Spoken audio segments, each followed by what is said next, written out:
સુરતમાં traffic ASI એસીબીના હાથે ઝડપાયા છે. એન્ટી કરપ્શન બ્યુરોએ ટ્રાફિક એએસઆઈ વિજય ચૌધરી અને વજેઠિયા સંજય પાટીલને લાંચ લેતા ઝડપી પાડ્યા છે. ટ્રાફિક એસઆઈ દ્વારા ટેમ્પામાં 1000 રૂપિયાની માંગણી કરવામાં આવતી હતી. ટ્રાફિક એએસઆઈ વિજય ચૌધરી દ્વારા આ બાબતે 1 લાખ રૂપિયા 100 ટેમ્પા પેટે મહિનાના માંગવામાં આવ્યા હતા.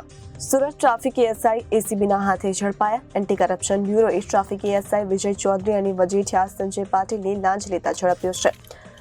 ટ્રાફિક એએસઆઈ દ્વારા ટેમ્પામાં 1000 રૂપિયાની માંગણી કરવામાં આવતી હતી. ટ્રાફિક એએસઆઈ વિજય ચૌધરી દ્વારા આ બાબતે ₹1 લાખ 100 ટેમ્પો પેટ 1 મહિનાના મંગાવવામાં આવ્યા હતા. પૈસા આપવા માટે ટ્રાફિક એએસઆઈનો લોકોના ઉદ્યોગ નગર ઉધના ખાતે બોલાવવામાં આવ્યા હતા. એએસઆઈ વિજય પોતાના સાગીરથ સંજયને પૈસે લેવા માટે મોકલ્યા હતા. જો કે આ પહેલા જ એન્ટી કરપ્શન બ્યુરોએ આ જગ્યા પર છટકું ગોઠવ્યું હતું. સંજયે લાંચ સ્વીકારી એએસઆઈ વિજય ચૌધરીના બાબતે ફોન કર્યો હતો. ત્યારબાદ એન્ટી કરપ્શન બ્યુરોએ સંજય અને એએસઆઈ વિજયની ધરપકડ કરી હતી.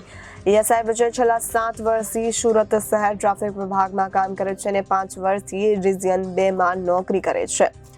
એન્ટી કરપ્શન બ્યુરોના ટોલ ફ્રી નંબર 1064 ઉપર ફરિયાદીની ફરિયાદ મળેલી સુરત શહેર ટ્રાફિક પોલીસ દ્વારા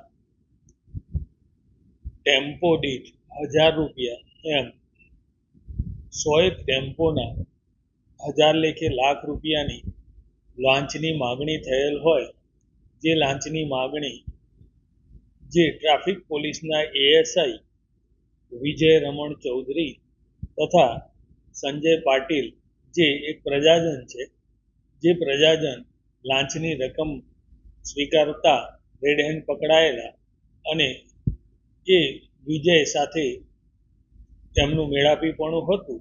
આથી ટ્રાફિક પોલીસના એએસઆઈ તથા સંજય પાટીલ બંનેનાઓની એસીબી દ્વારા અટકાયત કરવામાં આવેલી છે અને આગળની કાર્યવાહી હાથ ધરી. હા, એ તપાસ હવે તમારી તપાસમાં જે બી બાબતો આવશે એ પાછી આપણે જણાવીશું. Bureau report Janadesh news Surat.